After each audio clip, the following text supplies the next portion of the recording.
Kayu besi rawa sepanjang 17 meter ini disiapkan untuk membuat salib. Melihat panjangnya, timbul pertanyaan, siapakah yang akan disalib? Siapapun itu, pasti sesuatu yang lebih besar dari mereka. Tapi Frankie Woro, Casimilus Awe, dan warga suku Auyu di Papua Selatan ini tak akan melukai siapapun. Mereka memakai salib ini sebagai tanda perlawanan.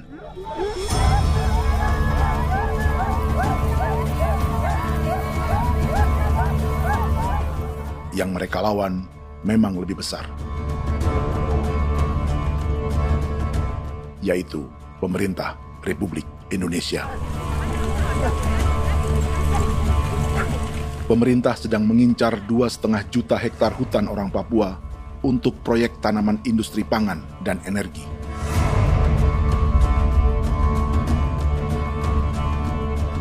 Ratusan kilometer dari salib orang-orang Auyu itu, orang Muyu sedang menyiapkan gerakannya sendiri.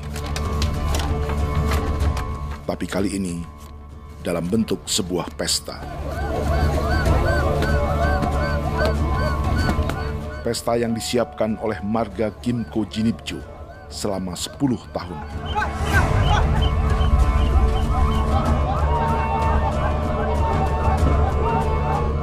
Sosok di marga ini adalah Willem Kimco, orang asli Papua yang tak punya kartu identitas kewarganegaraan manapun.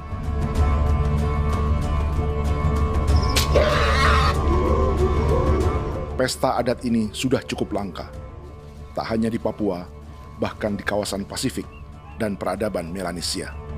Awalnya bayarnya kalau bukan. Intinya hati kau tegelem bipnuka, dan jitana ya kati kau beri barang dipko. Kau memang ambil kau kuning.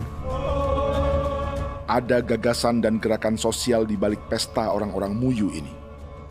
Sama dengan gerakan salib merah yang dimulai orang-orang Auyu. Salib ini akan menjadi yang terbesar dari 1.800 salib merah yang telah ditancapkan berbagai suku di Papua Selatan dalam 10 tahun terakhir. Ribuan salib merah yang dipadukan dengan palang adat adalah tanda larangan yang menyatukan unsur-unsur adat dan agama.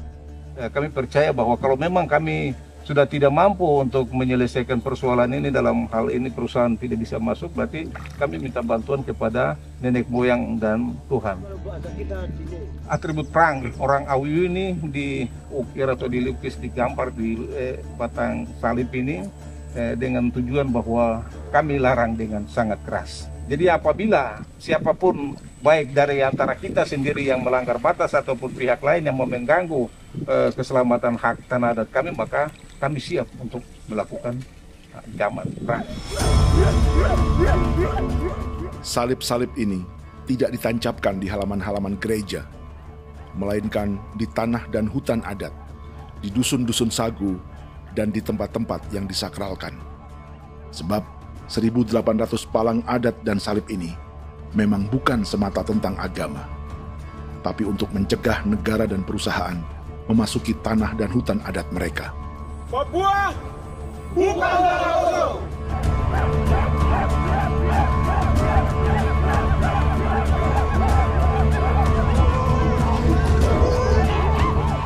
Di zaman TikTok ini, kami ingin menceritakan semua ini lewat film yang pendek.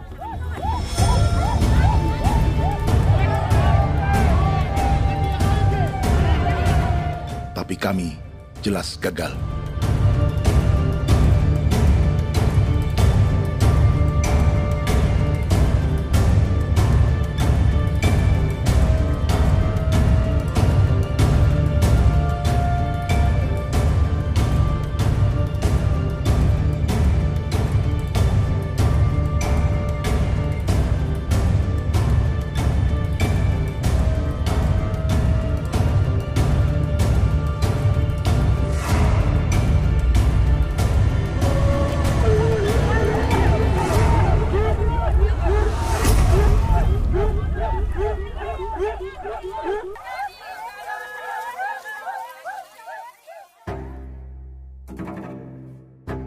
Di planet ini, ada 5 pemilik hutan hujan tropis terluas yang tersisa.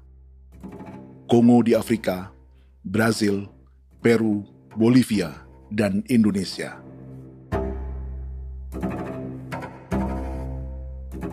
Di Indonesia, satu-satunya pulau yang hutannya masih terjaga adalah Papua, pulau terbesar kedua di dunia setelah Greenland. Lewat sejarah kolonialisme yang panjang, pulau ini kini dikuasai 2 negara. Bagian barat oleh Indonesia yang juga dikenal sebagai West Papua, dan bagian timur menjadi Papua Nugini. Dan tepat di perbatasan ini, di bagian Indonesia, sedang terjadi proyek pemusnahan hutan terbesar di dunia.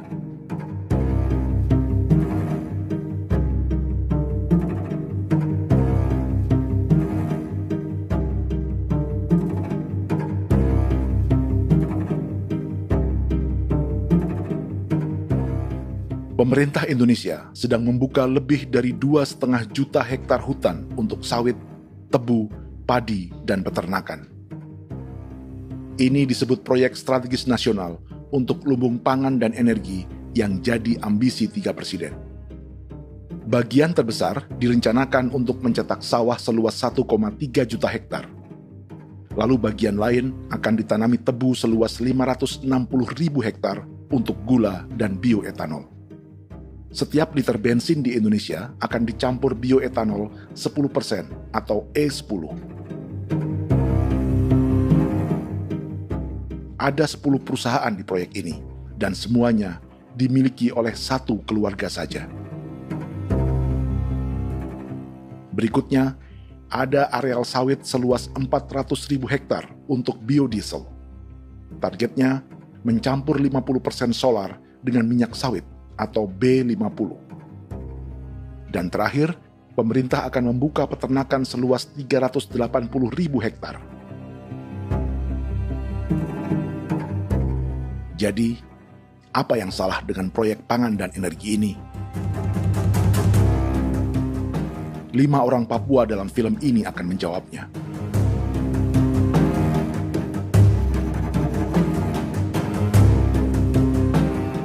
Yang pertama adalah Yasinta Moiwen dari suku Marin.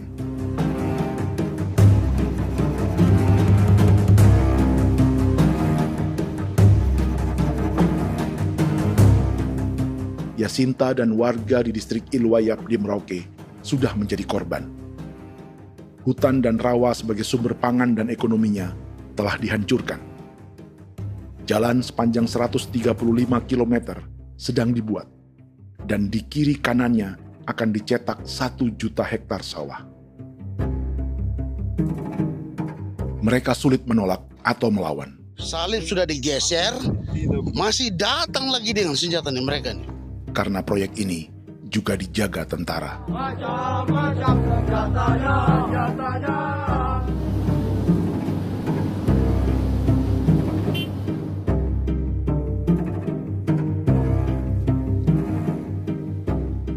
Yang kedua adalah Natalis Buer di distrik Tanah Miring, Merauke.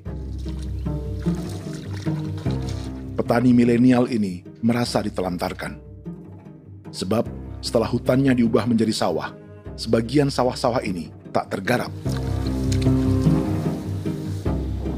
Orang asli Papua seperti Natalis tak punya modal untuk benih, pupuk, perawatan, hingga ongkos panen.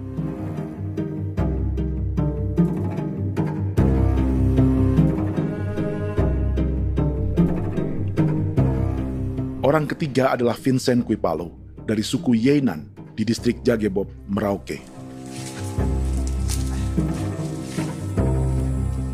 Vincent dan suku Ye sedang menjadi korban. Hutan adat orang-orang Ye sedang dihancurkan untuk perkebunan tebu dan bioetanol. Tanah mereka juga diincar untuk markas-markas militer, pasukan yang akan menjaga proyek pangan dan energi ini.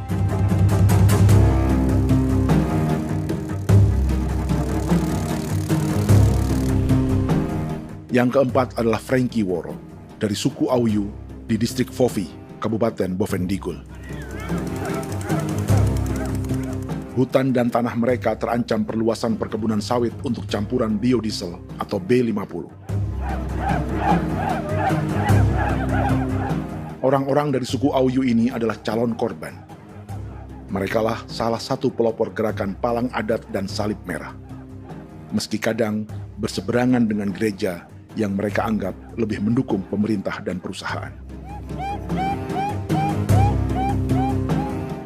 Mereka bahkan sedang merencanakan gerakan yang lebih besar, dengan salib yang lebih besar. Tanah milik Somu Sobisiba itu bahwa tanah ini diciptakan oleh Tuhan dan memberikan warisan kepada kami. Kami ini hanya hak jaga.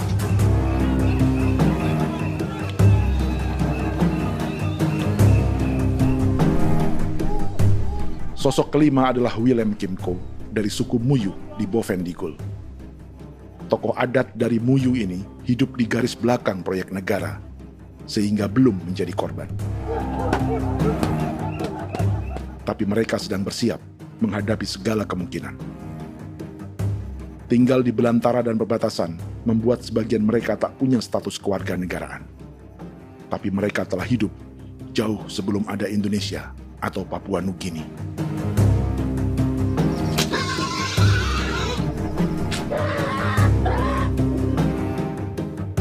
Kelimanya mewakili jutaan orang asli Papua yang sedang terancam eksistensinya.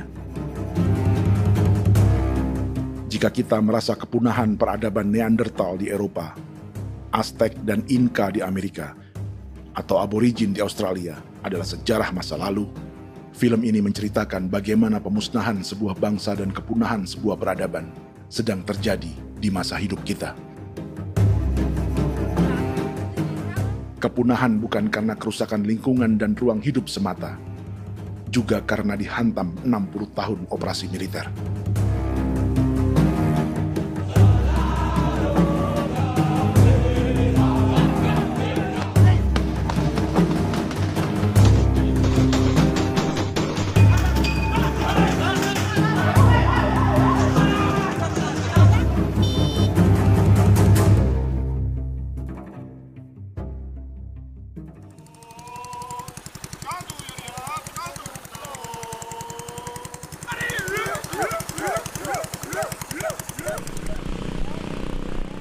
Frankie Woro dan orang-orang Auyu sedang berburu.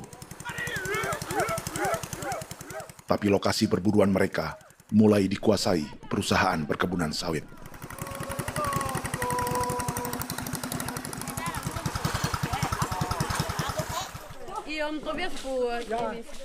Kita akan menuju arah ke Inabusu. Di sana kami akan masuk di wilayah konsesi perusahaan PT Indo Asiana Lestari, dan di situ ya ada survei-survei mereka yang mereka pernah lakukan, tapi juga kami ada lakukan tanda-tanda saksi di sana.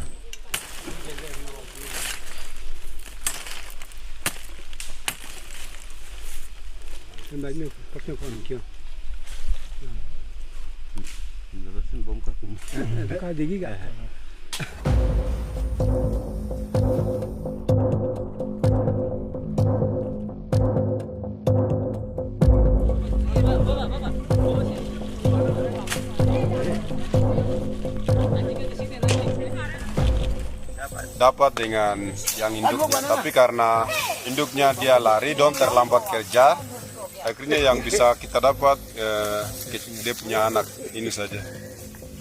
Ini kalau pakai bahan kayak asli.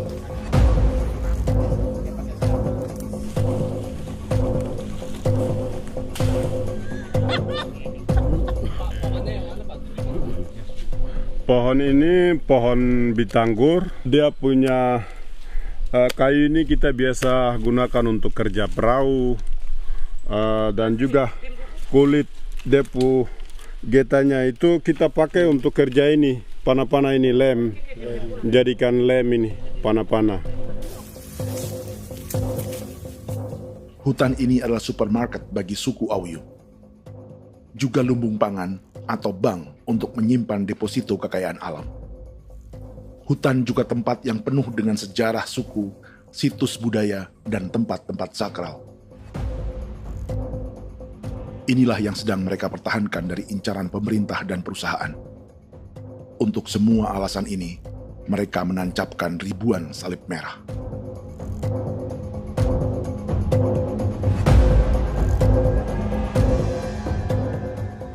Tapi dari kampung, warga suku Auyu memberi kabar pada Frankie tentang intimidasi oleh aparat negara agar mereka melepas tanah ke perusahaan sawit dan berhenti memasang palang adat dan salib merah.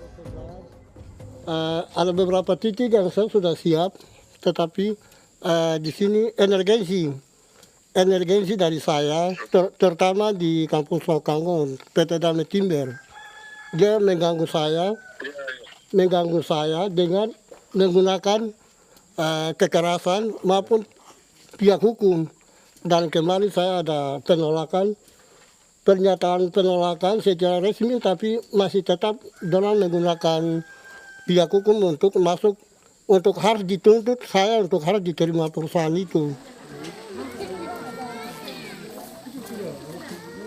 Kita di situ ada 15 marga, tetapi 15 marga juga tidak setuju.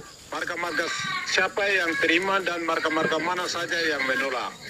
Nanti kita lihat dari pertimbangan itu, dan di situ dan kita undang mereka untuk bicara dengan kami.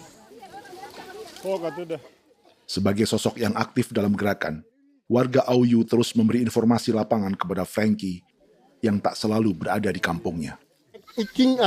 Pernyataan yang mereka paksa saya untuk tanda tangan itu, tapi sementara saya tidak tanda tangan. Data semua ada di tangan saya. Ya. Baik, kalau gitu itu lebih bagus karena tanda tangan itu yang berbahaya. Iya. Tanda tangan itu yang lebih berbahaya karena sekarang ini modern dan canggih, dan itu yang mereka biasa pakai untuk tipu muslihat. Mereka biasa pakai itu di tanda tangan itu. Betul. Dari Bambisa juga di Sofia dia masuk untuk memaksakan kami marga untuk harus menerima perusahaan itu. Tapi kemarin kami sudah menolak. Babisa di sini nama bosku. Itu yang sekarang strategi militer yang sekarang mereka pakai. Jadi yang penting masyarakat itu yang benar-benar mau menolak siap dukung ketua marga siapa yang nanti tampil. Ini adalah peta konsesi sawit untuk biodiesel dalam proyek strategis nasional. Dan di distrik Fofi inilah orang-orang Auyu hidup dari sungai dan hutan. Tapi Frankie di Bovendigul masih lebih beruntung. Setidaknya dibandingkan Yasinta Mowien di Merauke yang sudah kehilangan hutan dan rawanya.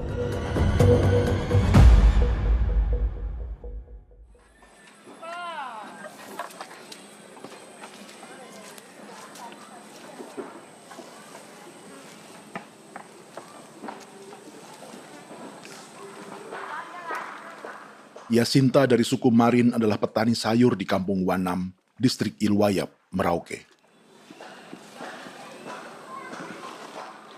Memanfaatkan lahan yang ada, ia berkebun dan menjual hasilnya ke pasar kampung. Ini ekonomi warga di Wanam untuk menghasilkan uang, lalu memberi barang kebutuhan yang tak bisa mereka produksi sendiri. Tapi kehidupan sebenarnya ditopang oleh ekosistem hutan dan rawa. Inilah sumber pangan utama dan peradaban mereka.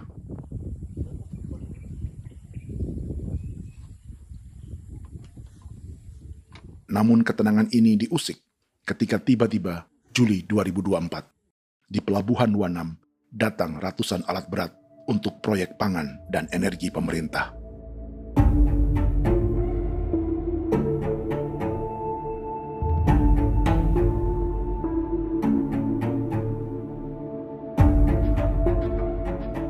Kami masyarakat setempat kami tidak tahu. Kami kaget pagi-pagi kapal sudah ada di pelabuhan kami.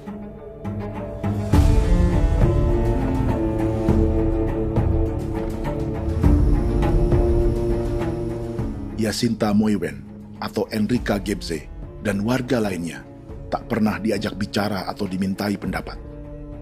Seakan-akan Papua adalah tanah kosong. Kita suka kaget yang dong bawa turun alat berat dong bawa turun, kita kaget masyarakat. Dorang subongkar itu kayu-kayu.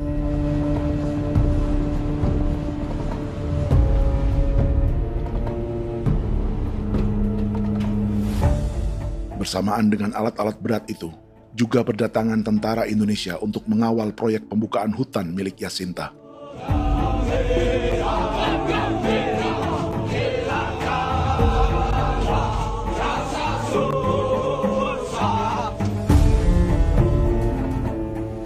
Ribu alat berat didatangkan dari Cina ke Papua oleh perusahaan bernama John Lin Group sebagai kontraktor pemerintah.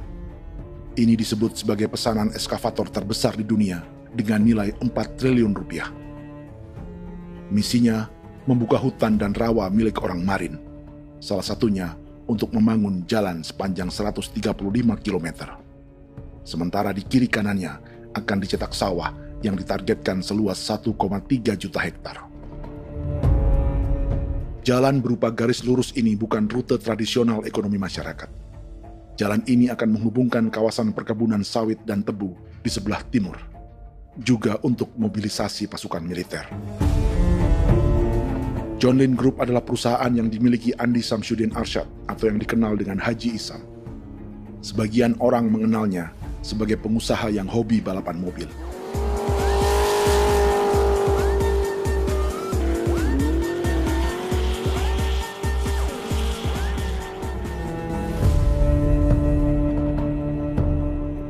Tapi di Kalimantan, ia berbisnis batu bara, perkebunan sawit, pengolahan karet, penerbangan, perkapalan, dan biodiesel. John Lin Group kini juga menjadi pemilik perkebunan tebu dan pabrik gula terbesar di Indonesia. Sayapnya melebar dari Kalimantan hingga ke Bombana, Sulawesi Tenggara. Perkebunan tebu, pabrik gula, dan industri bioetanol inilah yang juga sedang dikembangkan di Papua. Foto ini adalah momen ketika Isam bersama kerabatnya, Menteri Pertanian Amran Sulaiman dan Menteri Pertahanan Syafri Samsudin meluncurkan program biodiesel atau B50 di Kalimantan Selatan. B50 artinya setiap 1 liter solar, 50%-nya akan dicampur minyak sawit. Perusahaannya, PT John Lin Agroraya, menjadi salah satu pemainnya.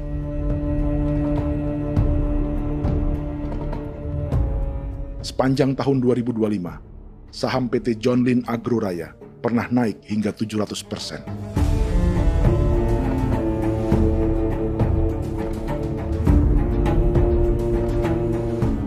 Perusahaan sawitnya yang lain, PT Pradiksi Gunatama, sahamnya bahkan pernah naik 4.000% hanya dalam 1 tahun.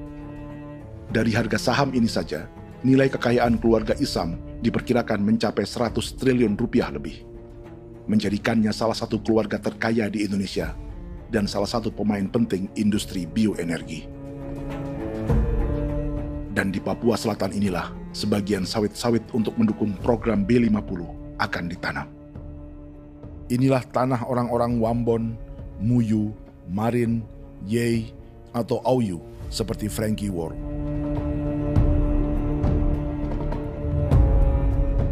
Haji Isam pernah menjadi tim kampanye nasional Presiden Joko Widodo dalam pemilu 2019 saat melawan Prabowo. Bintang Mahaputra Utama diberikan kepada Saudara Andi Syamsuddin Arsyad. Beliau berjasa luar biasa dalam mendorong pertumbuhan ekonomi daerah maupun nasional. Setelah menjadi presiden, Prabowo memberi gelar kehormatan Bintang Mahaputra Utama pada Isam.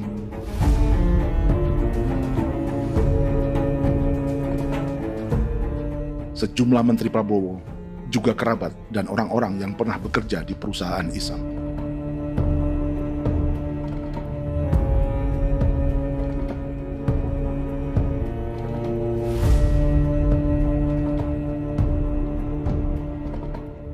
Lawan sebesar inilah yang sedang dihadapi Jacinta di kampung Wanam, Merauke. Atau petani perempuan lain seperti Enrika Gebze. Jadi alam kita ini sudah rusak. Jadi kita itu biasa jalan dari sini tuh harus pasang jerat di situ, harus cari makan di situ lagi. Itu tempat-tempat itu pasang-pasang jerat, tempat babi, rusa, sekarang sudah tidak ada lagi.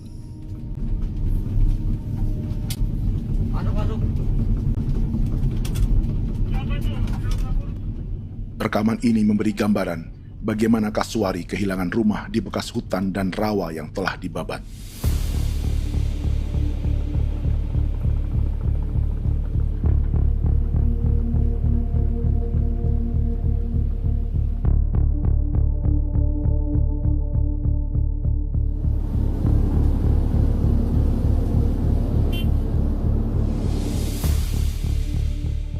Keterlibatan tentara dalam proyek pangan dan energi di Papua memakai dalih bahwa ancaman terhadap negara kini tak hanya perang secara militer,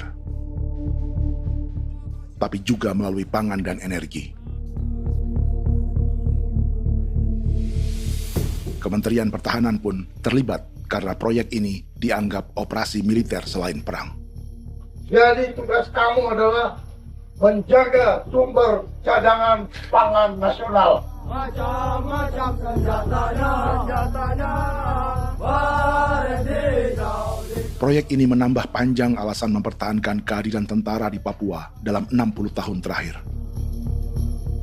Saat ini, jumlah tentara Indonesia di Papua mencapai 56.000 personel, atau ada 1 tentara untuk setiap 100 orang Papua. Bandingkan dengan rata-rata nasional, di mana hanya ada 1 tentara untuk 696 penduduk Indonesia. Itu belum termasuk polisi. Artinya, 1 orang Papua dijaga lebih banyak senjata dari rata-rata penduduk Indonesia. Tanah dan hutan diambil secara sepihak untuk kepentingan pembangunan batalion dan bandar antariksa.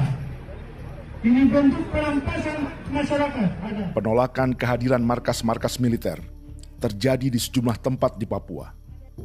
Tak hanya karena trauma dan ketakutan, juga karena mengambil tanah-tanah adat.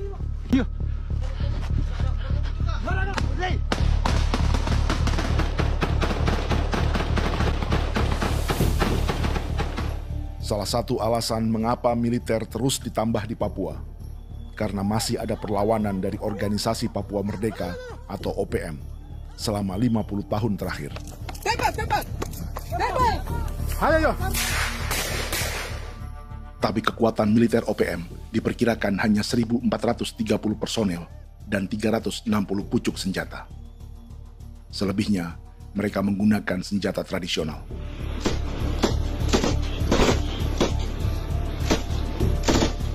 Dengan demikian, kekuatan tentara dan polisi di Papua 58 kali lebih besar dari gerilyawan Organisasi Papua Merdeka.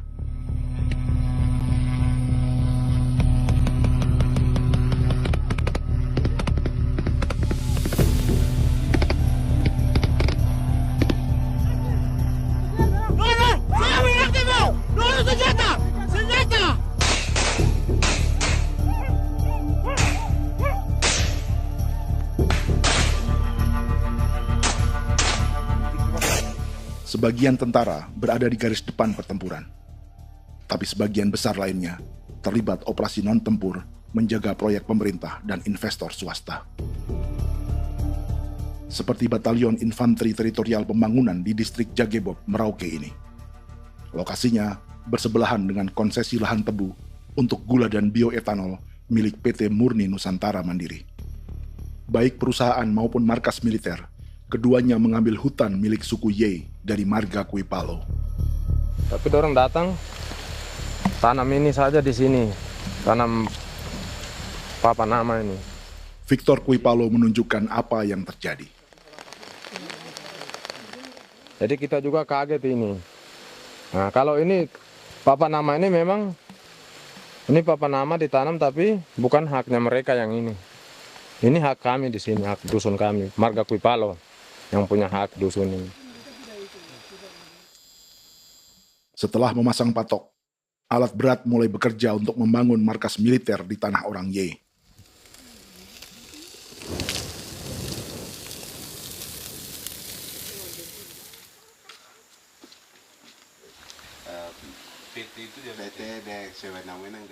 Kehadiran markas militer mengkhawatirkan warga yang pernah mengalami trauma. Takut kenapa? Kalau macam yang awal macam sekarang Bu Kampung hidup ini kan aman. Terus kenapa harus didirikan korem di sini? Bukankah dengan adanya korem semakin aman, ada tentara di sini? Kalau untuk kampung kayaknya tidak bisa aman kalau ada tentara, paling masyarakat dipukul itu ini. Kalau kampung hidup begini malah saya sejahtera dan saya punya masyarakat. Apa pernah ada pengalaman buruk sebelumnya dengan tentara di daerah sini? Ada yang cerita waktu pos-pos di sini tuh di 13, 12 itu zaman katanya Patimura. Memang kasihan. Malah kita punya orang ini yang dianiaya betul, dipukul. Disuruh kerja bakti tidak mau atau lama mencari, namanya kita pangkur sagu itu butuh waktu 1 minggu. Kalau lama begitu ya paling diseret apa pukul itu. Operasi militer Indonesia di Papua dimulai tahun 1962 lewat Operasi Trikora. Tapi perlawanan bersenjata pertama di Papua baru dilakukan tahun 1965 di Manokwari. Nanti tanggal 1 Mei jam 12.30 pemerintahan di Irian Barat mutlak akan jatuh di tangan.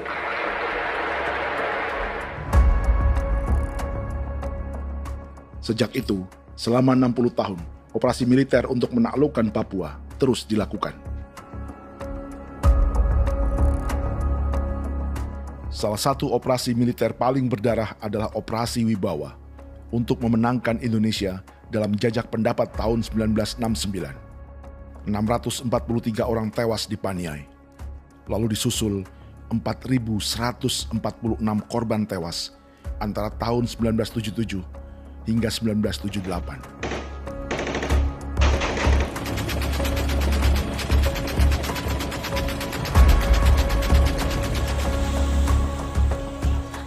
Operasi militer ini menimbulkan gelombang pengungsian hingga kini.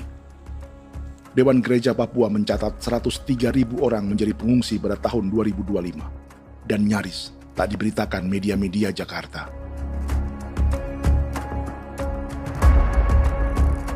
Jumlah pengungsi terbesar tercatat di Nduga yang mencapai 20.000 jiwa. Banyak di antaranya yang sedang hamil, seperti Jubiana, salah satu pengungsi Nduga. Takarik mesti kagi be muguruk berselari di namen wane gosel bigari me egirik munene an nimbo mesle berselar nene wam darik lek prak de oi gore bangal no so ndak lo yo nanda me anet ndang no yat de nanen di ko nerwa membri wal marwa egirik munene wa tri mbel no semana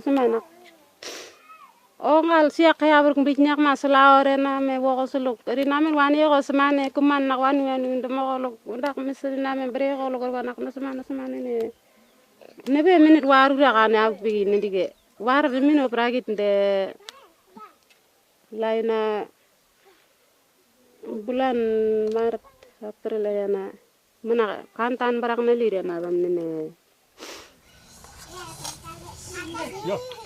Jubiana lalu menamai anaknya pengungsi Kogoya. Selain Jubiana, juga ada Emma dari Maibrat yang melahirkan di hutan. Sampai di kampung gini, katanya bilang ada tentara yang bangun jembatan. Nah, capek itu juga pun masih tahan. Kembali lagi ke hutan lagi. Itu sampai saya jatuh di tengah jalan. Orang sampai terbanting di kayu semuanya. Berasa sakit begitu. Melengkapnya tuh Domika Serli, pengungsi Wako. Masyarakat sipil dari Kampung Aitrem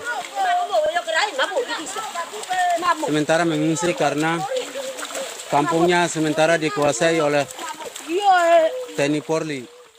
Seratusan ribu pengungsi di Papua saat ini jauh melampaui jumlah yang mengungsi ke Papua Nugini tahun 1984, yaitu 10.000 orang karena menghindari operasi militer.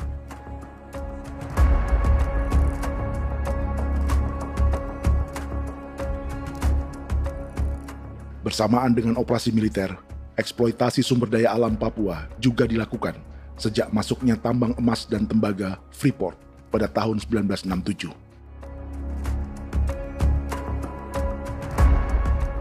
Disusul perkebunan sawit awal tahun 1980-an. Lalu ada perburuan buaya untuk diambil kulitnya. Sebelumnya, ada eksploitasi gas alam di Teluk Bintuni, pencarian besar-besaran kayu gaharu, atau pembukaan hutan tanaman industri. Ini belum termasuk perburuan dan perdagangan ikan arwana di selatan Papua, penebangan kayu merbau dari hutan-hutan Jayapura, emas di Blok Wabu Intan Jaya, bahkan nikel di pulau-pulau kecil Raja Ampat. Dan kini, dalam skala yang belum pernah terjadi dalam sejarah, Papua dipaksa mencetak sawah, tebu untuk bioetanol, dan sawit untuk biodiesel.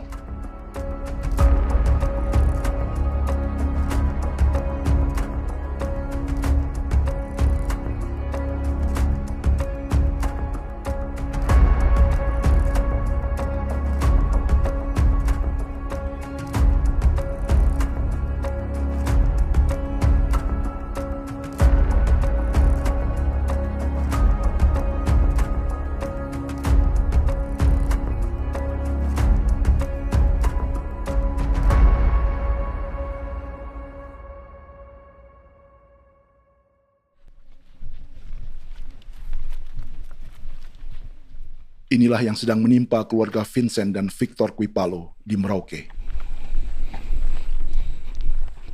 Hutan mereka diambil untuk markas militer dan industri perkebunan, PT Murni Nusantara Mandiri. 1 dari 10 perusahaan yang diberi konsesi untuk menanam tebu dan memproduksi gula serta bioetanol seluas 52.000 hektar.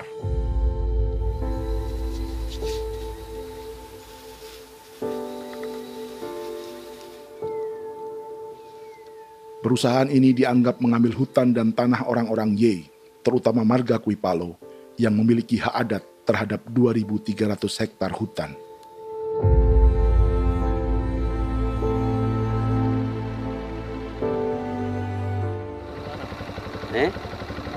Tentara? Tentara. Oh iya, tentara.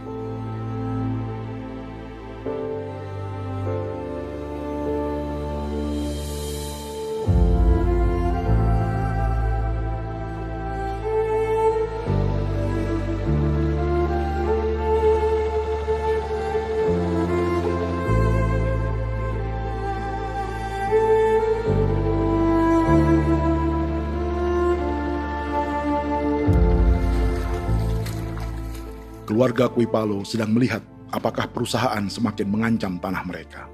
Dan kekhawatiran itu terbukti. Iya, makanya tadi saya bilang ini dari sini saja dekat ini sudah masuk di dalam ujung lapang ini. Ini hutan, yang ini hutan yang dorong ada bongkar sekarang ini. Ini sudah punya alat sudah dekat ini. Dekat sekali ini. Ini di sini. Nacau, kelapa itu yang jalan lama, jalan setapak ini.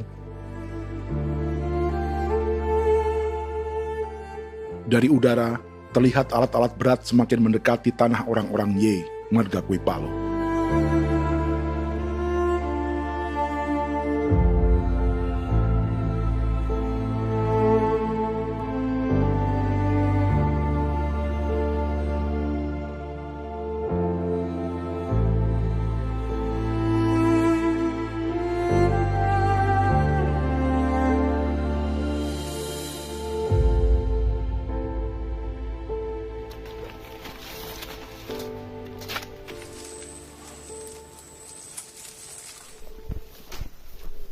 Keesokan harinya, Victor dan kerabatnya memberi tanda cat merah di pohon-pohon yang berada di batas tanah mereka.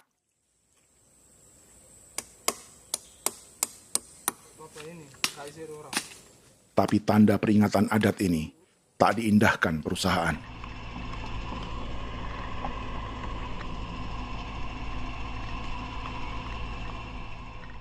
Dua bulan kemudian, perusahaan tetap memasuki tanah marga Kuipalo.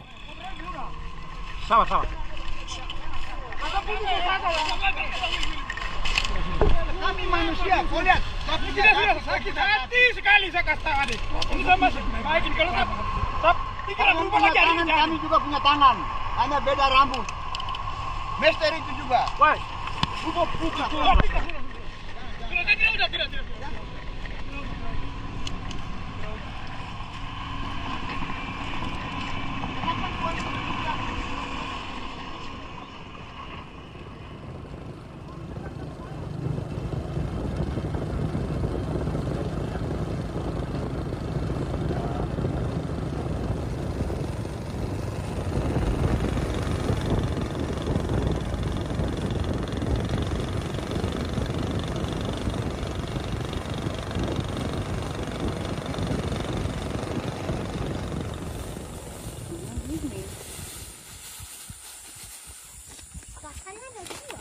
Kita masuk sini.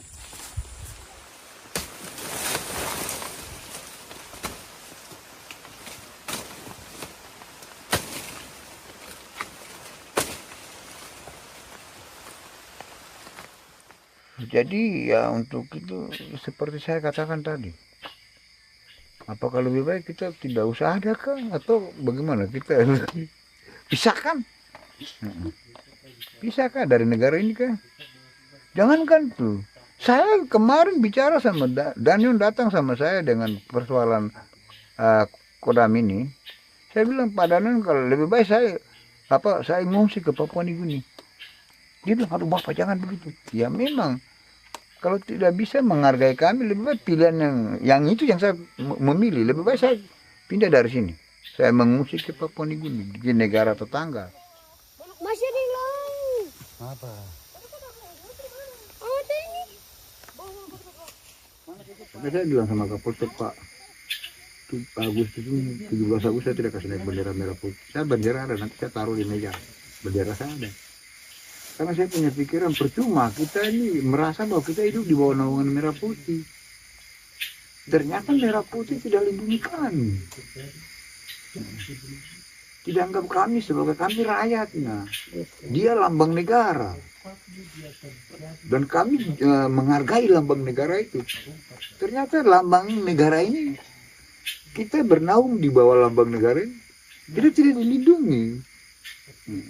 Hak kita tidak dihargai.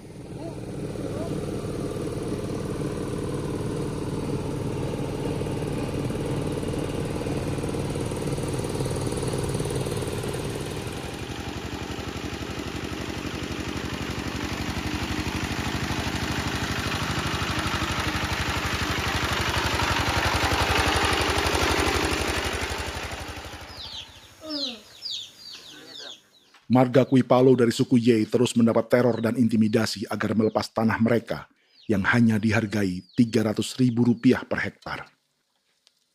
Tapi mereka tidak berjualan tanah. Makanya mama itu tidak suka untuk lepas tanah. Untuk apa? Baru di dalam hutan itu ada obat-obat tradisi. Itu sudah Kalau macam ada sayur juga, kita ambil sayur yang dia tumbuh sendiri. Jadi kita ini mau kemana, kalau itu sudah digusur, ya habis. Kita ini jadi penonton.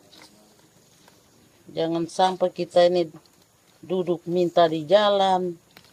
Jadi kita tidak mau seperti itu. Makanya tanah itu kita tidak melepas. Tapi mungkin orang lain tuh dia senang saja. Lebih baik saya pegang uang merah dulu. Saya bisa beli-beli itu ini. Nanti datang uang sudah habis, gembel, mau cari kemana lagi, hutan sudah habis, mau makan ikan di mana, kali sudah hancur.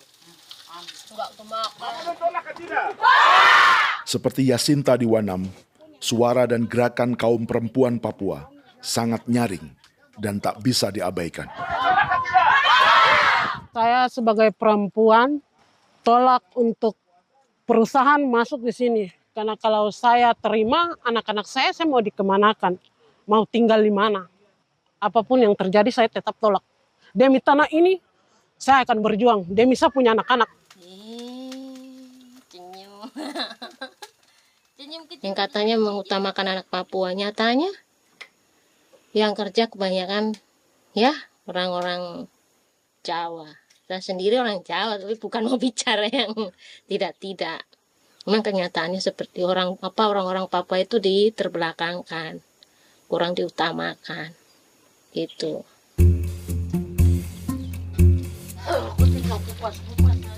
Proyek food estate seperti mencetak sawah bukannya tak diikuti warga Papua.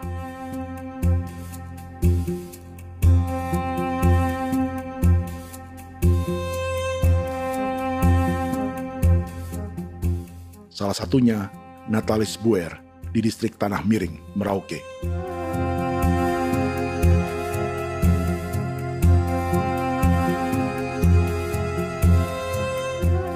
Setelah menghabisi hutan, pemerintah Indonesia mencetak sawah untuk tanaman padi karena beras mulai menjadi makanan pokok menggantikan sagu. Sebagian besar penggarapnya adalah warga transmigran yang datang sejak era 1980-an. Bahkan petani transmigran sudah ada sejak Belanda membuka proyek padi kumbe di distrik Kurik. Lokasi yang sering jadi langganan pejabat Indonesia memamerkan sawah di Papua. Tapi Natalis juga ingin belajar menanam padi atau bersawah. Namun ia kesulitan karena dibutuhkan modal untuk benih, pupuk, hingga pemeliharaan dan panen. Lalu sawah-sawah ini pun mulai dikuasai pendatang.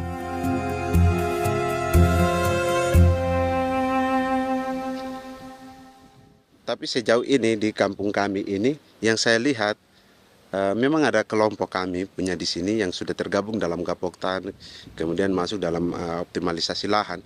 Tapi menurut saya anak asli yang punya lahan di sini. Mereka tidak punya. Pemerintah dalam hal ini adalah Kementerian Pertanian bersama-sama Kementerian Pertahanan yang dalam hal ini pada garis di bawahnya adalah TNI Angkatan Darat memberikan support yang maksimal kepada masyarakat khususnya di Merauke dalam rangka. Saya kemarin habis 9 juta. 9 juta ya? Iya, 9 juta karena dia sudah tidak dipakai toh. Ya. Perempuan Papua seperti Filomina juga mau bertani.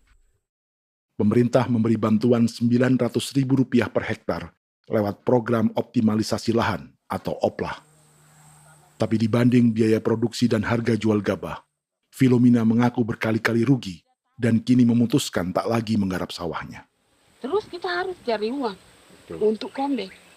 Betul. Karung kita beli. Karung beri sendiri lagi. Tenda kita beli. Ini dari yang offline ini don tidak siapkan. Tidak ada. Tidak ada ya, jadi mama don sendiri. Itu yang saya ada bilang, 900.000. Itu modal untuk kerja sawah ini. Mulai dari kerja sampai nanti panen. Panen. Wih, ngeri sekali. Iya, lucu toh? Tidak dapat itu. Betul, Mam. Kalau disuruh tanam ubi berhektar-hektar, mari datang. Kita tahu cara rawatnya bagaimana, iya. Tanamnya bagaimana, tanam model bagaimana supaya hasilnya model begitu. Kita tahu. Kalau yang ini kan kita baru belajar. Sebagian hutan milik warga Senayu di Merauke sudah dibuka untuk sawah dan kebun tebu oleh PT Global Papua Abadi. Proyek pertanian ini dikerjakan oleh Kodim Merauke. Mereka melepas sebagian tanah karena ingin belajar bertani. Saya punya nenek moyang tidak ajar saya tanam padi. Tapi saya mau berubah. Generasi saya yang berikut ini besok lusa tidak bisa makan pisang, sagu. Namun program optimalisasi lahan yang dijanjikan dengan berbagai bantuan tak dirasakan Filomina.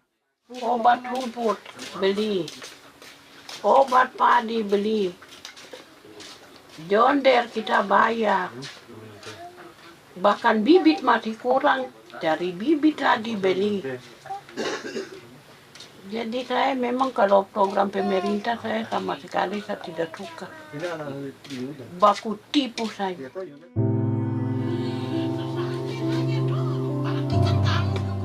Mereka merasa ditinggalkan sendiri, jatuh bangun belajar bertani padi. Sementara sumber pangan dan air yang semula mudah didapat, kini telah berganti sawah dan kebun tebu. Dulu kita masih bisa jalan, nanti masak di kali, pakai air kali. Minum pakai air kali. Sekarang, kok mau masak?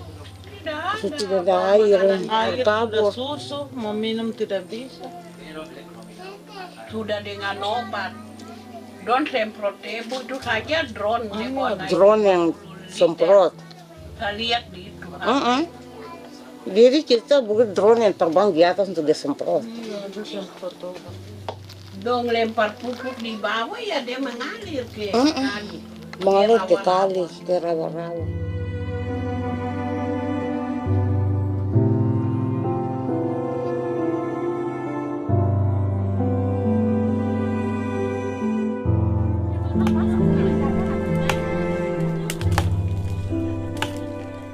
Seperti pertanian sawah bagi orang Bali atau Toraja, bagi orang Auyu dan suku-suku lainnya di Papua Selatan, sagu juga bukan semata tentang pangan.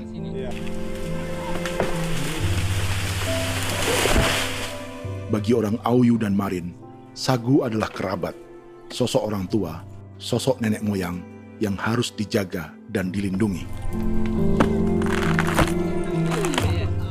Lagi bikin apa mama ini mama? Pakai tokok itu sagu.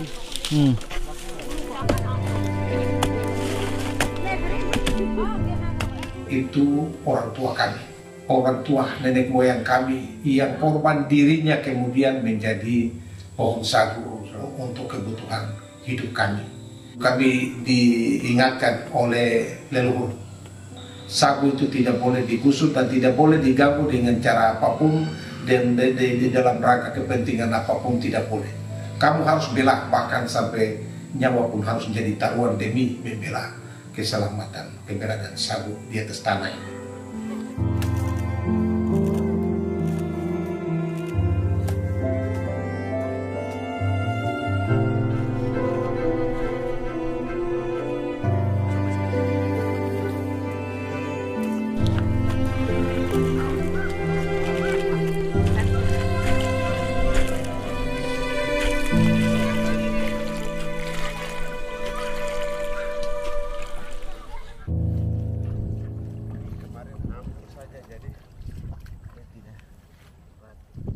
Menurut Natalis, pemerintah di Jakarta mendefinisikan lumbung pangan semata urusan beras dan mencetak sawah. Sebenarnya orang Papua itu bukan tidak bisa bertani. Kami tanam ubi itu bagian dari pertanian. Nah, pertanian yang dimaksud oleh pemerintah itu harusnya selalu, itu kalau bisa pemerintah harus spesifikkan. Pertanian apa yang dimaksud? Pertanian tanam padi atau pertanian tanam ubi, petasan dan lain-lain. Ini yang harus dispesifikkan dulu. Begitu, sehingga tidak menjustifikasi kami orang asli Marin bahwa kami tidak bisa bertani. Bukan. Kami buka kebun besar-besar di sana, bahkan bermeter-meter, ratus-ratus meter pakai sekop, bukan pakai ekskavator, tapi ini pakai skop. Itu pertanian, begitu. Bagi Natalis, alih-alih memaksimalkan sawah-sawah yang sudah ada untuk petani Papua, pemerintah selalu membuka hutan baru, seperti dikerjakan perusahaan John Lynn Group dan melibatkan tentara. Padahal, sejarah keterlibatan militer dalam proyek food estate atau cetak sawah adalah sejarah kegagalan yang bertubi-tubi 4 presiden selama 30 tahun terakhir.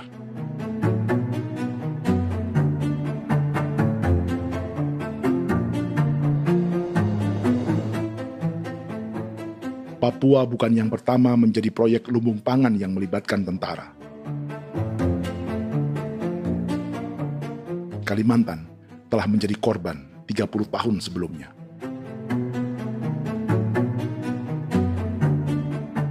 Ini adalah bekas hutan yang sudah dibuka di Pulang Pisau, Kalimantan Tengah.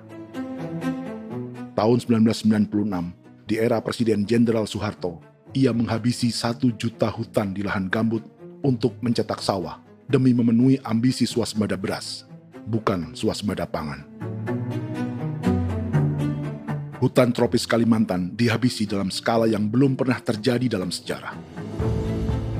Di bawah rezim militeristik, tak ada yang berani melawan keinginan Soeharto, termasuk orang Dayak seperti Kuneng. Nggak bisa jalangi itu. Nggak boleh jalangi. Ya kalau ada kata-kata aja menghalangi, sudah kita diseret ke kepolisian dulu. Atau bisa langsung di PKI-kan. Iya, di PKI-kan gitulah. Jadi kita tuh nggak berani apa-apa dulu tuh. Ya. Apa maunya aja. Misal bilangnya A. Setahun setelah pengundulan hutan skala besar itu, tahun 1997, untuk pertama kalinya Kalimantan mengalami kebakaran lahan dan kabut asap terbesar dalam sejarah.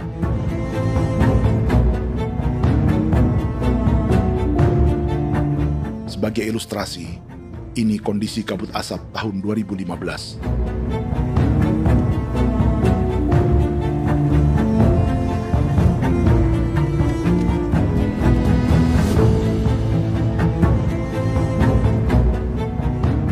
Proyek 1 juta hektar sawah Jenderal Soeharto itu gagal. Bendungan dan saluran irigasi mangkrak hingga kini. Mei 1998, rezim Soeharto tumbang, 2 tahun setelah ia menumbangkan jutaan hektar pohon di Kalimantan. Setiap tahun, lokasi ini menyumbang kebakaran dan kabut asap yang merugikan jutaan orang. Sawah yang berhasil di Kalimantan justru bukan sawah yang dibangun Jenderal Soeharto, melainkan yang dirintis para transmigran sejak era 1980-an. Sawah-sawah inilah yang ikut digarap oleh militer di era Presiden Joko Widodo. Dan hasil dari proyek food estate Presiden Jokowi itu sama sekali jong nih, nggak ada harapan lagi sudah seperti ini. Tapi Jokowi terus memperluas area food estate hingga 16.000 hektar. Presiden Jokowi juga menyerahkan urusan lumbung pangan ini kepada Prabowo yang saat itu menjadi Menteri Pertahanan. Salah satunya di Kabupaten Gunung Mas, Kalimantan Tengah, untuk membuka perkebunan singkong seluas 31.000 hektar. Food Estate Singkong Jenderal Prabowo ini dimulai dengan membuka 600 hektar hutan di Tawai Baru. Proyek singkong untuk bioetanol ini pun dijaga tentara. Dan seperti Jenderal Soeharto, proyek Jenderal Prabowo ini pun gagal.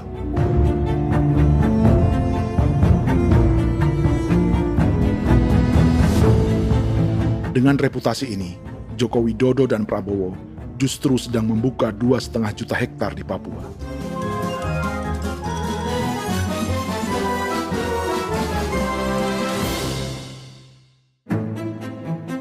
Setelah Jenderal Soeharto, Presiden Jenderal Susilo Bambang Yudhoyono juga mencoba membuka food estate di Papua sejak tahun 2010.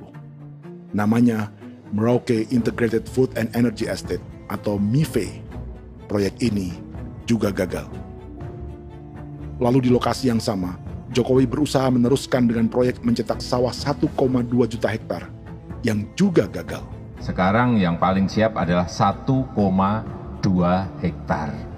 Yang 1,2 juta hektar. Dan kini, Prabowo yang pernah gagal dengan 600 hektar singkong di Kalimantan justru akan mengulangi di Papua dengan skala 2,5 juta hektar. Di daerah Papua pun harus ditanam kelapa sawit supaya bisa menghasilkan juga BBM dari kelapa sawit. Dalam setiap proyek pangan dan energi di Papua, yang lebih menonjol bukan tanaman pangannya, melainkan untuk energi atau bahan bakarnya.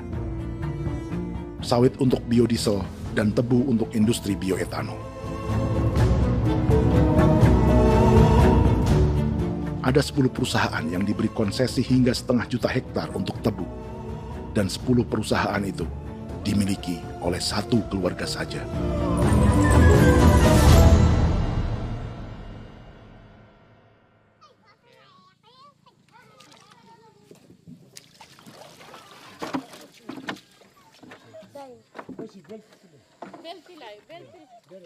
Para perempuan Auyu di Bovendigul akan berangkat memancing. Priska Beni membantu menyiapkan perahu.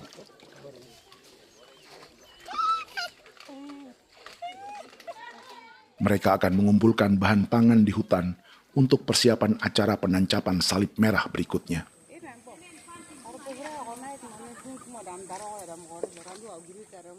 Priska sudah mengambil posisi memancing.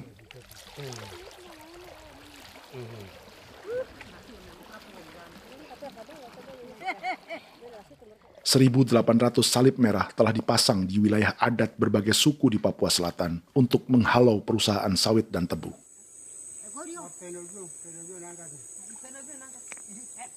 Maria Tebung yang paling muda datang membawa hasil. 2 ekor ikan gastor alias gabus toraja. Sebagai generasi Z, pendidikannya sampai sekolah dasar. Di perusahaan perkebunan seperti sawit atau tebu, ijazah SD hanya bisa menjadi buruh kasar. Tapi ia tak tertarik. Karena kita hidup itu dari alam, kita pancing, juga di darat, bawa anjing, terus bikin pagar sagu, dapat babi, bawa baru kita makan. Jadi kita tidak mau perusahaan masuk. Sementara Priska Beni masih mencari peruntungan. Tapi baginya, menjadi nelayan di Sungai Fofi masih lebih baik daripada bekerja 9 tahun di perkebunan sawit. Sudah pengalaman, jadi kita tidak mau lagi. Seberapa lama ketika kerja itu? Selama di sana. 9 tahun di sana. 9 tahun? Saya baru pulang dari perusahaan. Selama 9 tahun kerja di sawit, bisa punya rumah kah? Atau tidak. Motor kah? Tidak. Johnson kah? Tidak. Cuma makan saja. Pendapatan juga kan tidak lebih. Habis dimakan.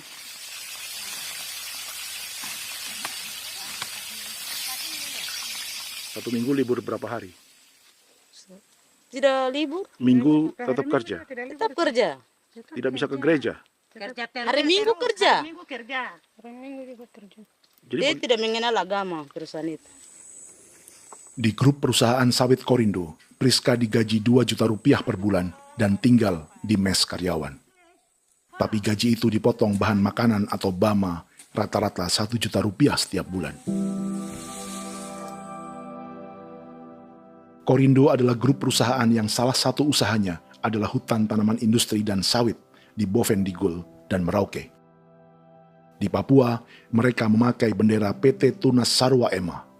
Perusahaan ini pernah memberi bantuan pada Keuskupan Agung Merauke. Keuskupan Merauke belakangan mengeluarkan pernyataan mendukung proyek strategis nasional di Papua.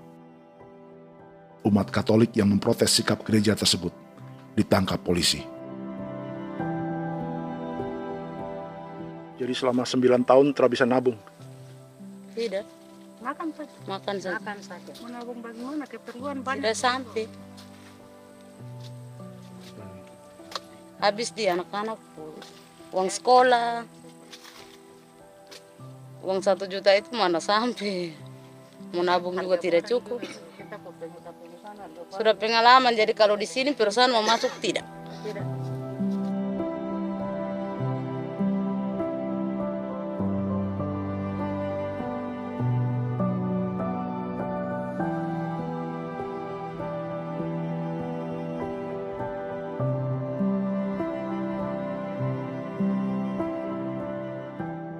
Dan menu makan siang seperti ini agaknya sulit bagi buruh sawit atau tebu yang digaji 2 juta rupiah per bulan. Generasi Z seperti Maria Tebung atau generasi milenial seperti Priska Beni punya matematika ekonominya sendiri. Sawit untuk biodiesel atau tebu untuk bioetanol tak akan ada bedanya bagi mereka.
Perkebunan tebu 1,5 juta hektar di Merauke adalah ide 3 presiden untuk menggenjot penggunaan bioenergi sebagai campuran bahan bakar fosil. Selain swasembada pangan, swasembada energi. Di daerah Papua pun harus ditanam kelapa sawit supaya bisa menghasilkan juga BBM dari kelapa sawit. Juga tebu menghasilkan etanol. Singkong, kasava juga untuk menghasilkan etanol. Bioetanol adalah bahan bakar nabati atau tumbuhan yang dapat dicampur dengan bensin. Sama dengan program biodiesel yang mencampur solar dengan minyak sawit. Pertamina saat ini sudah menjual BBM bioetanol dengan campuran 5% yang dipasarkan dengan merek Pertamax Green 95. Tapi pemerintah ingin menaikkan kadarnya menjadi 10% atau E10. Maka ke depan kita akan mendorong untuk ada E10. Kemarin malam sudah kami rapat dengan Bapak Presiden. Bapak Presiden sudah menyetujui untuk direncanakan mandatori 10% etanol. Idenya untuk mengurangi ketergantungan pada bahan bakar fosil yang diimpor dan menimbulkan polusi.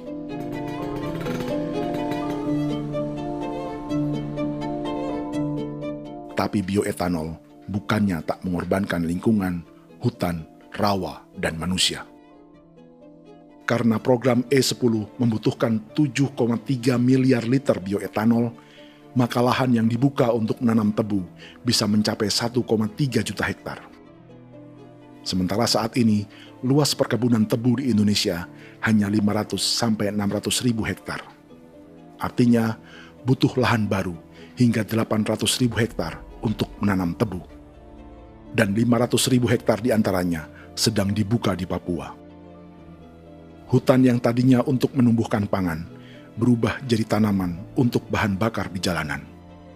Kecepatan pulihnya hutan beradu dengan jumlah dan kecepatan kendaraan di jalanan.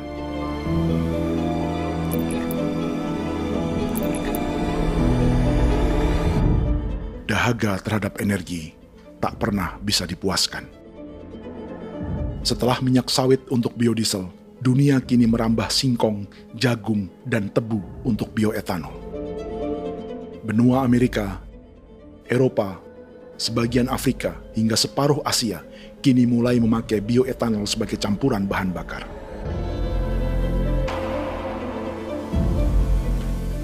Selain perebutan lahan, masa depan dunia juga dibayangi semakin mahalnya harga pangan karena persaingan antara perut manusia dengan tangki kendaraan. Ini adalah lokasi perkebunan tebu dan bioetanol PT Murni Nusantara Mandiri yang mengancam tanah Vincent Quipalo dan orang-orang Ye di Merauke. Beberapa kilometer di selatan adalah PT Global Papua Abadi yang mengancam tanah orang-orang Muyu dan Marin. Dua perusahaan ini adalah bagian dari 10 perusahaan yang mendapat konsesi lahan untuk tebu dan bioetanol di Merauke. Batas konsesi mereka bahkan sama dengan batas negara Indonesia dengan Papua Nugini. Salah satu ciri bahwa peta konsesi ini dibuat di Jakarta dari atas meja. Sama seperti kolonial Inggris dan Belanda ketika mereka membagi Pulau Papua dengan garis lurus pada abad 19. Seakan Papua adalah tanah kosong. Bedanya, meski peta konsesi ini mengatur batas 10 perusahaan, tapi perusahaan-perusahaan ini sebenarnya dimiliki oleh satu keluarga saja. Ini nama 9 dari 10 perusahaan tebu dan bioetanol di Merauke, Papua. 99% saham mereka dimiliki sebuah perusahaan bernama PT Merauke Nusantara Manis. Sementara 1% sisanya dimiliki PT Merauke Gula Mandiri. Tapi saham kedua perusahaan ini dimiliki PT Merauke Sugar Group. Dan perusahaan ini, 90% sahamnya dimiliki pengusaha bernama Angelia Bonaventure Sudirman, serta perusahaan bernama Zico Trust dan Resource Harvest. Lalu 10% lainnya dikuasai PT Papua Energi Abadi, yang pemiliknya adalah Dudi Christian dan Angel Madeline. Sekarang, mari kita lihat siapa mereka.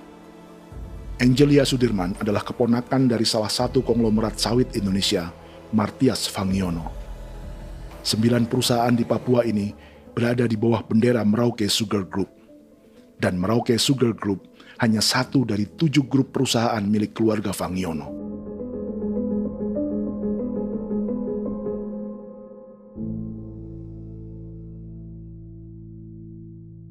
Ini Martias Fangiono. Seperti Haji Isam, Martias selama ini dikenal sebagai pengusaha sawit yang kini merambah bisnis tebu dan bioetanol. Ini momen saat penanaman perdana tebu di Merauke bersama Presiden Joko Widodo Juli 2024. Di sini juga ada anak Martias Fangiono, yaitu Wirastuti Fangiono. Wirastuti adalah salah satu yang menonjol dari keluarga Fangiono. Tahun 2025, Forbes mencatatnya sebagai konglomerat termuda dengan kekayaan 23 triliun rupiah yang mengendalikan 2 grup usaha, FAP Agri dan Surya Dumai Industri. Keduanya adalah perusahaan sawit dan biodiesel. Anak dan bapak ini adalah investor utama bagi Jokowi dan Prabowo untuk proyek tebu dan bioetanol di Papua. Sementara yang ini adalah Martua Sitorus, pemilik raksasa agribisnis dunia, Wilmar International, yang juga memegang konsesi sawit di Papua lewat berbagai perusahaan. Tapi Martua kini memakai bendera baru, yaitu KPN Corporation, atau Karunia Prima Nastari. KPN inilah yang memiliki kelindan bisnis dengan keluarga Fangiono untuk proyek tebu Merauke.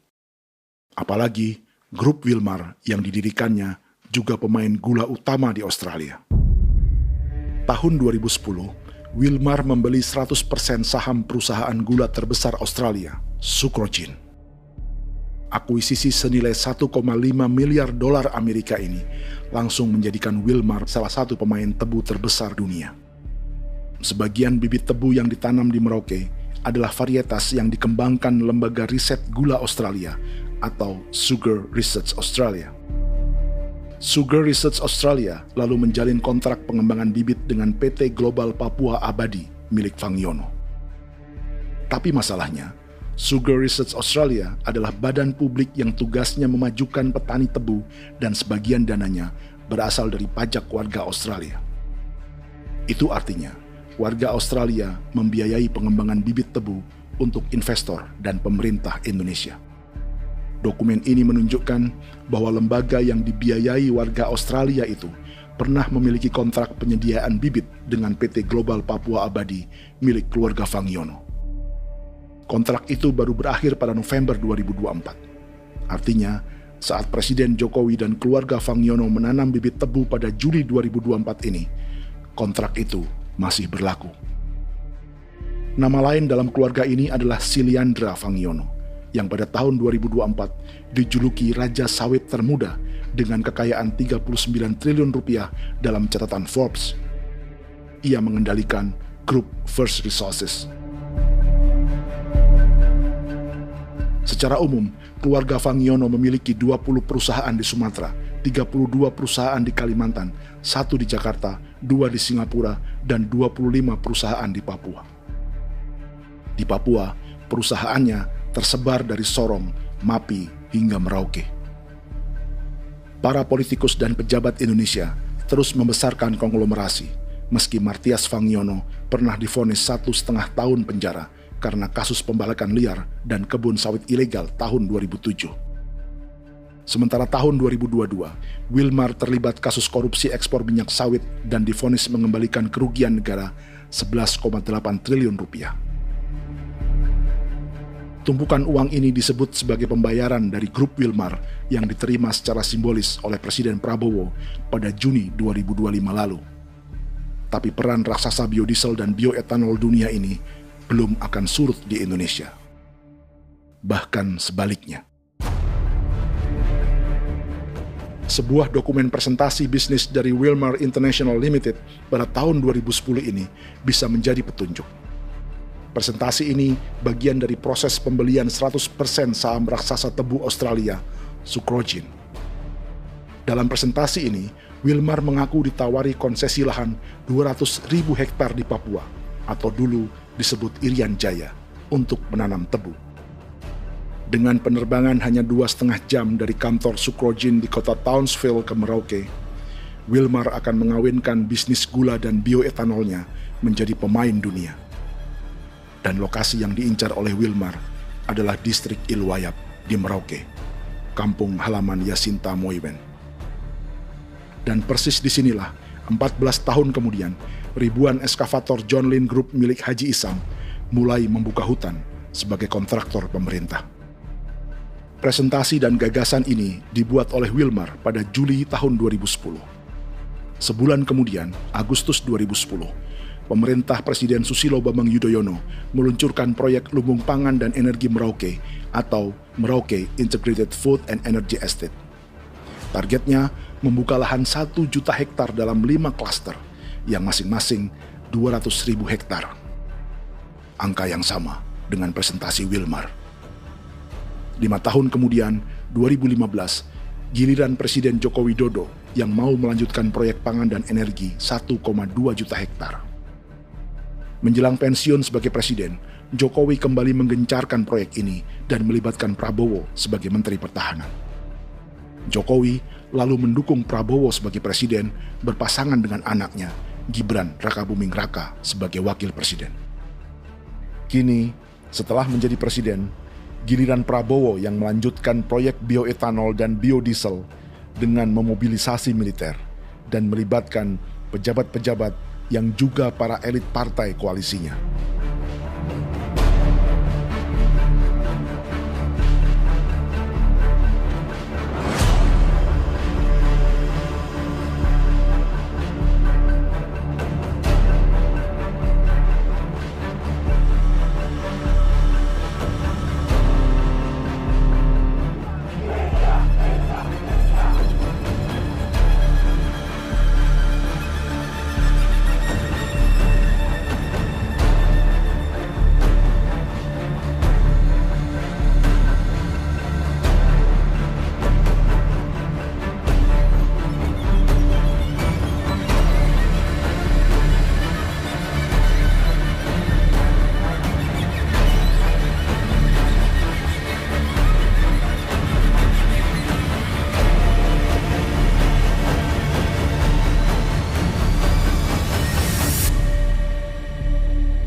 Tahun lalu, hutan-hutan di Pulau Jawa dalam waktu singkat berubah menjadi perkebunan tebu di bawah rezim kolonial Belanda.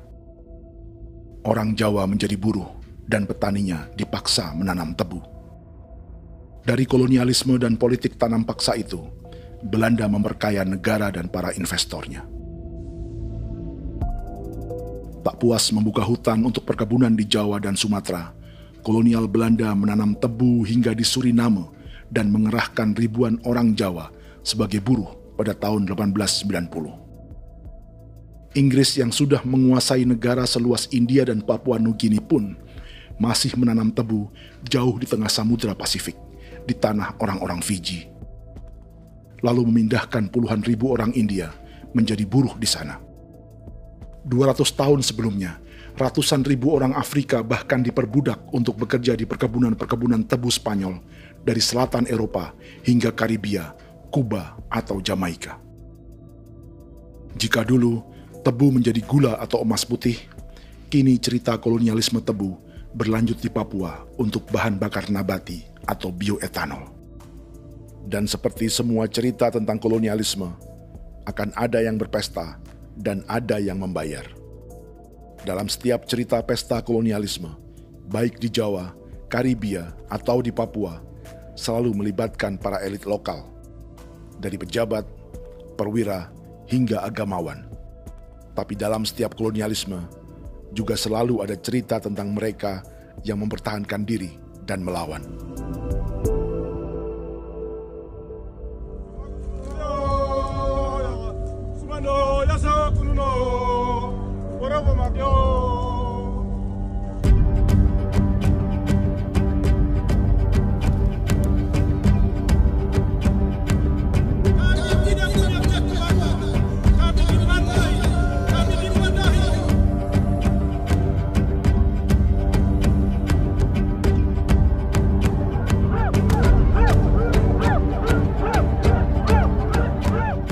Dalam sejarah Gereja Katolik banyak pemimpin-pemimpin yang adalah, tanda petik itu adalah Judas-Judas juga.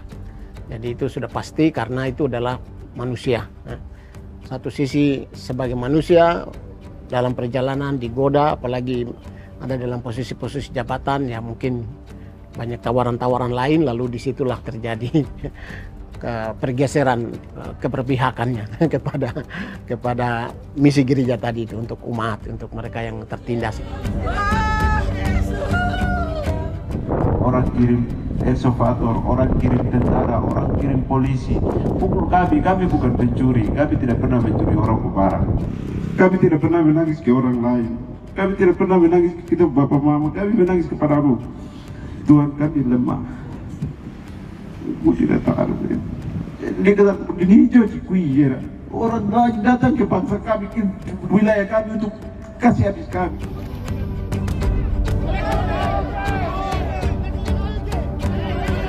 Ya Hakimam Dehi, Ya Hakimam Dehi, Bono Ya Hadigul Dehi, Bono Ya Hadigul Dehi.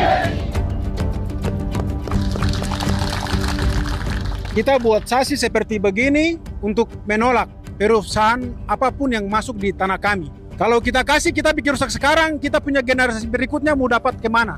Jadi kita nyatakan sikap di sore hari ini, kami tolak. Apa yang dilakukan pemerintah untuk PSN adalah kejahatan. Pemerintah bagian dari kejahatan, aktor perusak dan pembunuh terhadap negara, terhadap alam, hutan, terhadap manusia. Jadi negara jadi aktor pembunuh. Jadi Pilatusnya siapa? Negara, pemerintah Jakarta ini. Tanah Wiu bukan kosong. Masyarakat adat kami siapa? Perusahaan tolak. Lihat asal.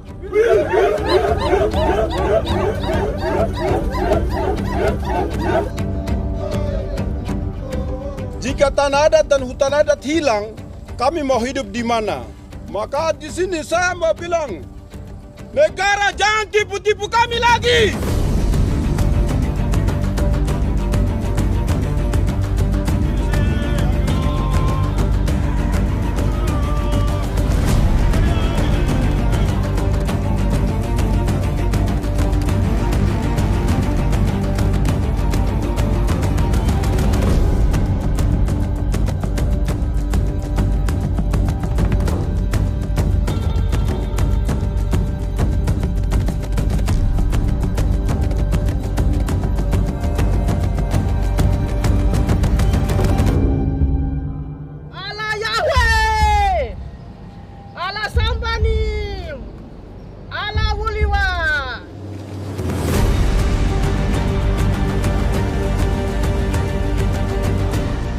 Kalau kami dianggap orang Papua itu bagian daripada Republik ini, tolong hargai kami.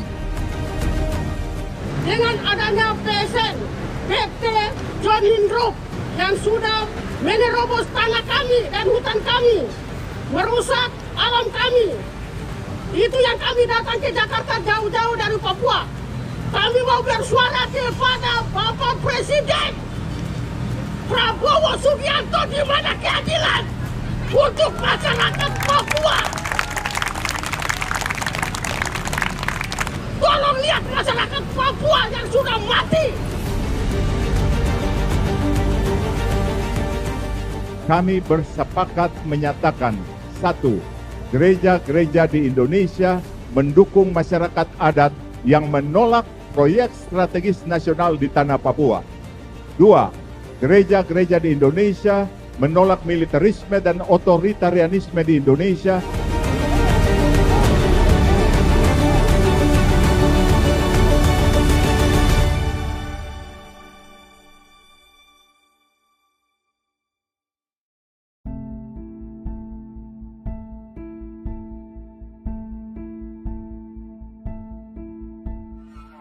Kita sering merasa banyak hal buruk sudah jadi cerita sejarah.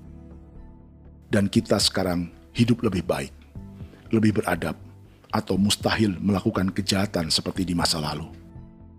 Kita tidak lagi menghukum mati orang dengan memenggal kepalanya. Kita menembaknya atau menyuntik racun agar tertidur dan mati. Tapi ada hal-hal yang tak berubah. Salah satu pembantaian yang kuat di ingatan kita adalah kejahatan Nazi atau genosida di Rwanda. Padahal pembantaian juga sedang terjadi di masa kita, seperti di Gaza, Palestina. Penghancuran sebuah peradaban seperti Indian di Amerika atau aborigin di Australia juga kita anggap masa lalu. Sekarang kita merasa lebih baik dan lebih toleran. Padahal proses penghancuran bahkan pemusnahan yang sama sedang terjadi terhadap bangsa Melanesia di Papua. Begitu juga dengan praktik kolonialisme. Kita merasa penjajahan seperti dilakukan Portugis, Inggris, atau Belanda sudah menjadi sejarah. Dan Indonesia tidak mungkin menjajah. Padahal itulah yang sedang terjadi dan dirasakan di Papua.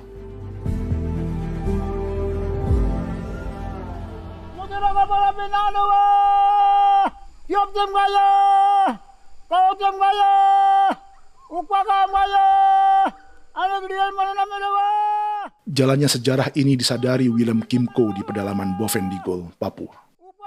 Hidup terpencil dan tak tersentuh urusan negara bukan berarti selalu aman.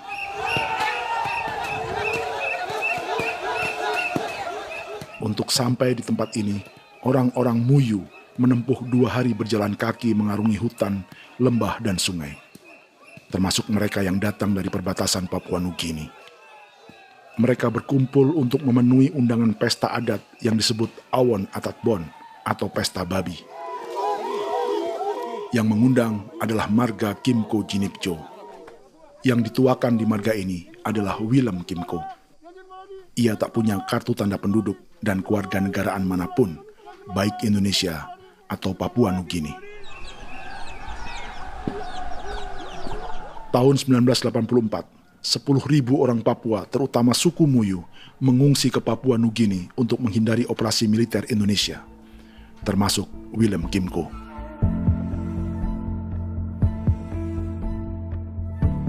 Apa yang membuat pesta adat ini istimewa? Apa bedanya dengan acara serupa yang dihadiri pejabat, tokoh agama, LSM, atau yang direkam oleh kru televisi dan konten kreator? 13, 14, 18. Pertama, untuk membuat pesta babi, orang Muyu perlu persiapan selama 10 tahun.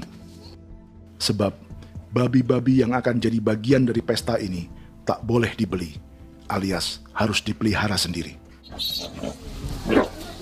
Babi-babi ini bukan bantuan pejabat pemerintah, gereja, atau LSM.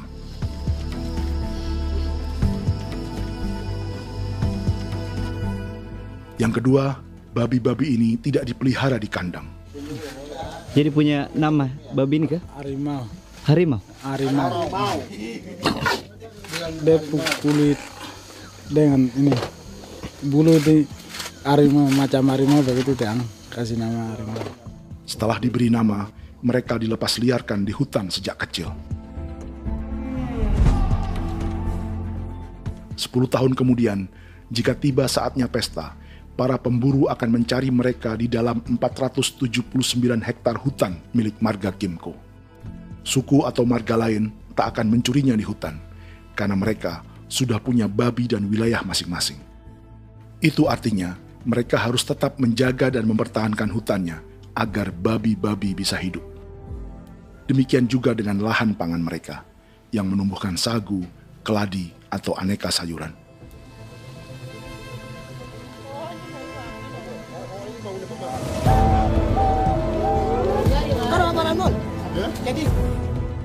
Yang ketiga, dalam Awon Atatbon atau pesta babi, binatang ini tidak dimakan secara gratis.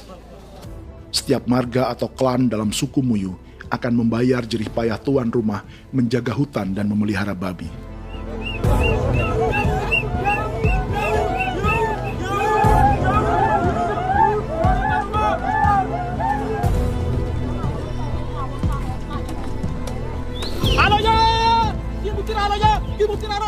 Ini seperti arisan untuk menjaga budaya dan lingkungan.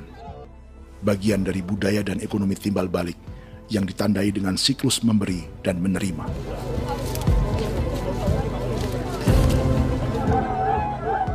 Ini juga cara orang Muyu membangun dan memperluas aliansi.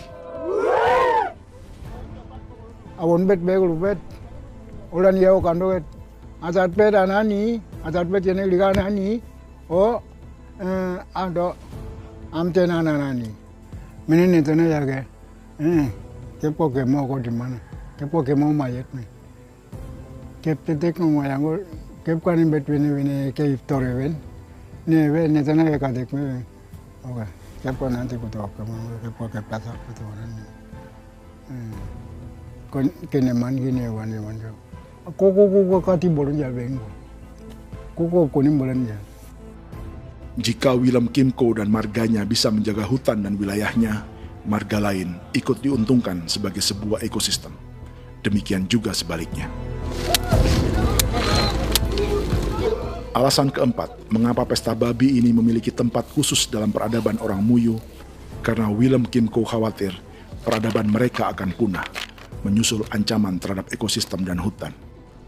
Setiap marga atau klan harus mengkonsolidasi diri dan membangun aliansi.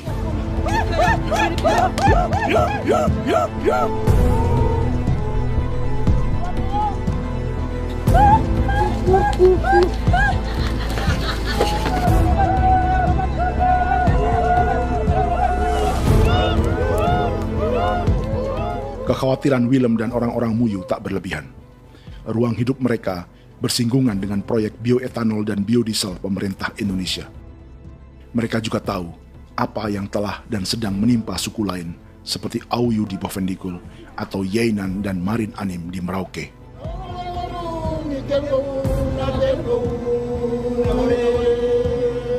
Jika suku-suku lain menggunakan palang adat dan salib merah sebagai gerakan perlawanan, orang-orang Muyu memakai pesta babi untuk mempersiapkan diri dan konsolidasi.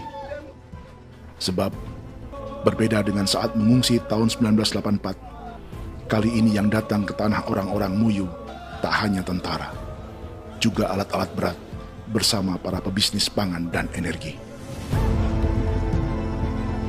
Aduh,